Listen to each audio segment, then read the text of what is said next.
All right, guys, welcome to a very special Christmas episode of Southwestern Studios. As you can see, we have the nice tree background right there. We got all the lights and the whole deal. But what we're here to talk about today is a little comparison between the newly announced Sony A7V and the 61 megapixel beast right here, the Sony A7RV. So let's get started.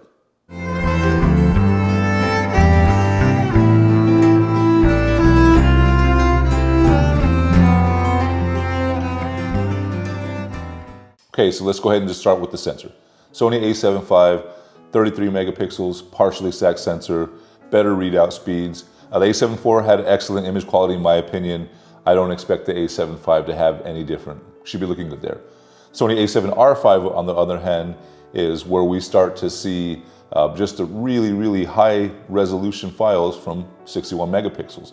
So one thing I can tell you though is that those high resolution files are really good, and you do get a lot of dynamic range and things of that nature out of it too as well. So I think on both fronts, you're really gonna get exceptional image quality. The only difference though is that for the R5, you're gonna get more croppability. So you might be able to crop in better and get higher quality photos out of that one.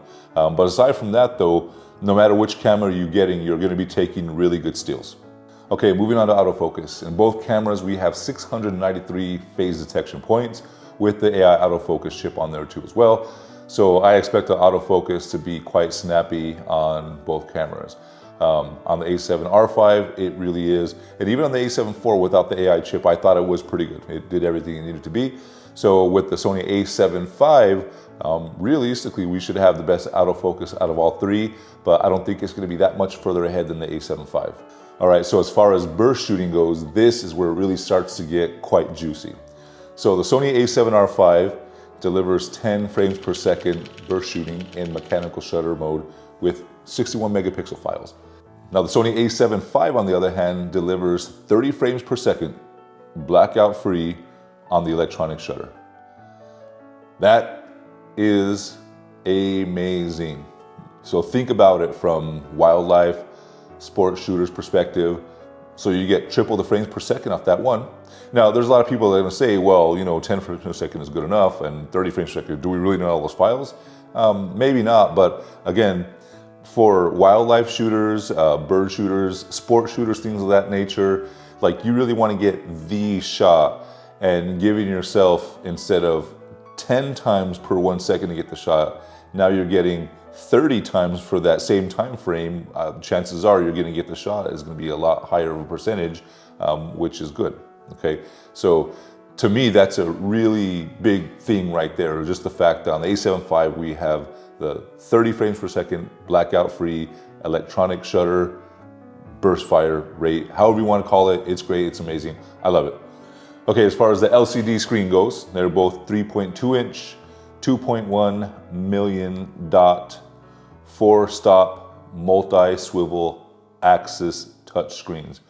Here is your early Canon 1DX screen, in which there was no swivel or anything at all. It was just like this. Then we had the early Alpha series cameras, in which we had this little tilty one right here. But now what we have with the A7R5 and the A7V is we have the ability to start doing this as well too.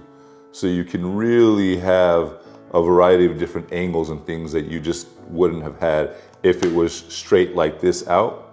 So now you can do this out, you can pull it out, you can pop it back in, have it go down there, or have it just like that. Really good LCD screens on both cameras, and I think more cameras should be coming out with this kind of tech.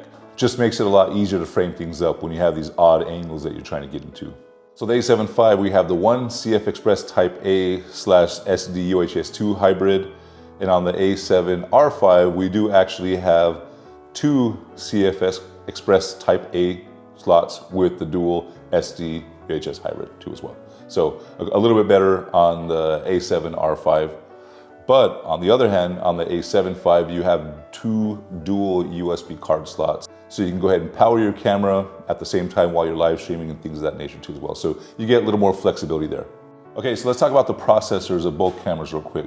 The processor in the A7RV was the Bionz XR with the dedicated AI processing chip as well, kind of like attached to that. And so what that means is that We got a quick snappy camera that had great autofocus with that AI chip too. So now with the A7V, we have two of the Bionz XR processors kind of integrated into one simultaneous unit along with the AI processor. So what that means is everything's more streamlined now and everything's more efficient, which brings me to this right here, the good old Sony Z battery. So this battery right here is actually a very good battery. This is leagues better than the old Sony F battery in the initial early alpha cameras. So this battery right here, I want to say is on my A7RV, it gets me a lot of things done before it finally goes out and I have to switch to another one. But now with this new integrated processing chip and the AI unit all in the same one right there, and we have better workflow. On the A7V, it means that we have even better battery life. Now, according to Sony, that's almost 100 shots more that you would get on the A7V than you would on the A7RV too. So I think that's actually a pretty big deal because you already get a lot out of this battery on this camera. So I can't imagine on the A7V that we're gonna get even more out of that one because I was already impressed with what this gave us, but now I'll be maybe doubly impressed with the A7V. But either way, it's a very good thing that now we have more efficient processing. That means we can get more out of the camera on this battery right here. A lot of us are hybrid shooters these days, which means that we are taking stills seriously along with video.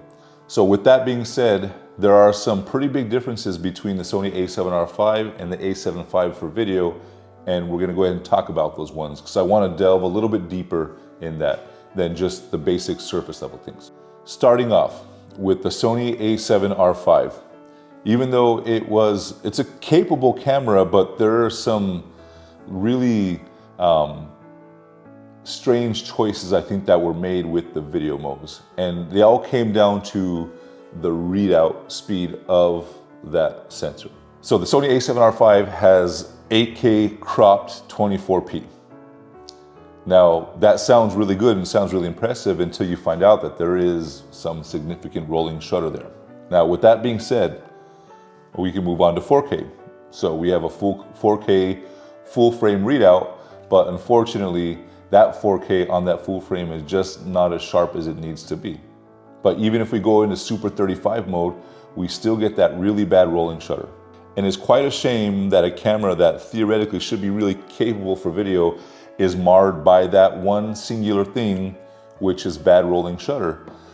So if you're going around trying to make videos and things like that, I guarantee you once you start seeing that, it's gonna be very hard to unsee that crazy gel effect that you get from your videos.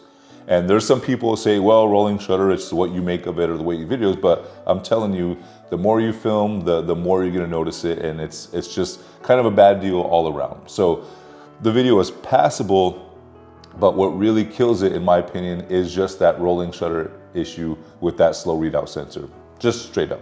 So the A7 IV, again, a very capable camera, but that camera was also marred by what was going on with the Sony A7RV, which means that it just had a very slow readout.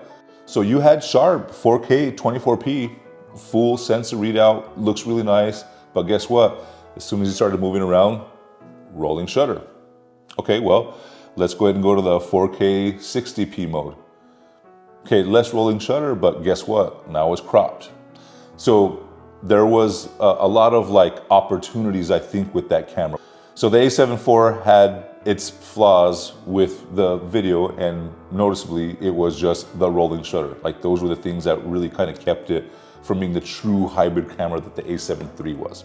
But now we're here with the A7V, and that issue looks to largely have been rectified. So now with that new 33 megapixel partially stacked sensor, they have drastically cut down the readout time on these sensors, making rolling shutter just much more manageable. So just going on that point alone, already I'm like why would you touch this one when you have a video camera, which is the A7V, that it doesn't do 8K, it doesn't do 6K, but it does great 4K, and it also has minimal rolling shutter too as well. So in my opinion, that just makes it much more of a complete camera, just straight up.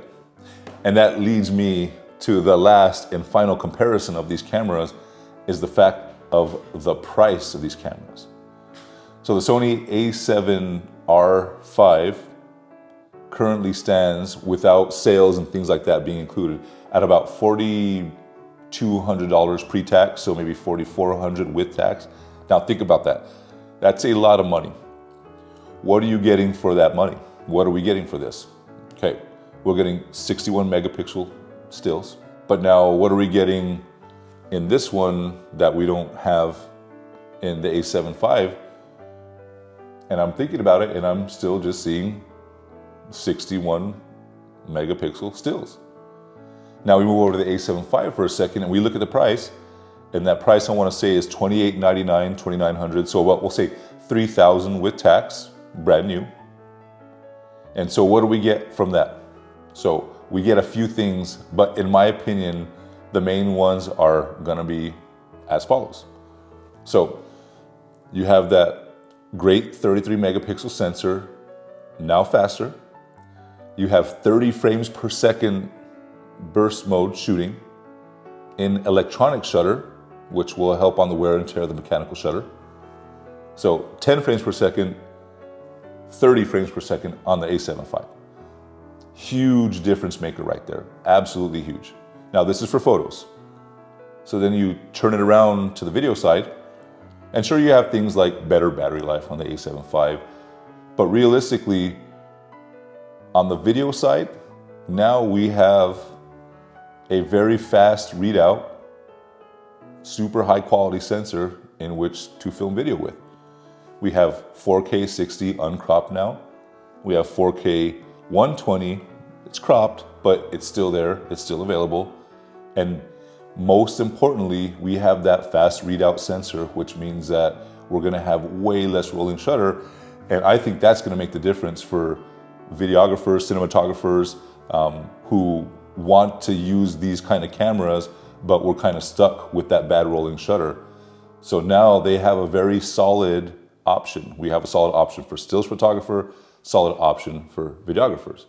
Now there are a couple of drawbacks in the A7V as far as it goes to like modern cameras. One of them being that we don't have open gate filming and we can't film RAW. On the A7RV you can film RAW, just externally. In my opinion, do a lot of people film open gate? Not really. Do a lot of people film RAW? Not really. Now, of course, working professionals will, but I think for the most of us, that A7V is an extremely solid camera. So we have a $3,000 price point versus the $4,400 price point. And then if you think about that, even if you have that money to spend, guess what? You can buy the A7V and you can buy a really nice lens to go along with that too as well. And still get the good image quality, really good image quality, still croppable because it's 33 megapixels. And also you have that faster sensor, so you get 30 frames per second burst shooting, and also you get minimal rolling shutter video too, which is why a lot of people I think are going to be drawn to the A7V. As far as my recommendation goes, I'm really here just to kind of lay things out and tell you what it's all about. But I personally would err on the side of getting an A7V just because you can have like that near Sony A1 type autofocus burst performance. And then you can also have a very capable video camera package on that too as well. So with that being said, we're basically here at the end of the comparison. And I want to thank you guys for checking it out and hopefully helping you guys kind of make more of a decision as to which camera is going to be the one for you. So until then, I will see you guys in the next one.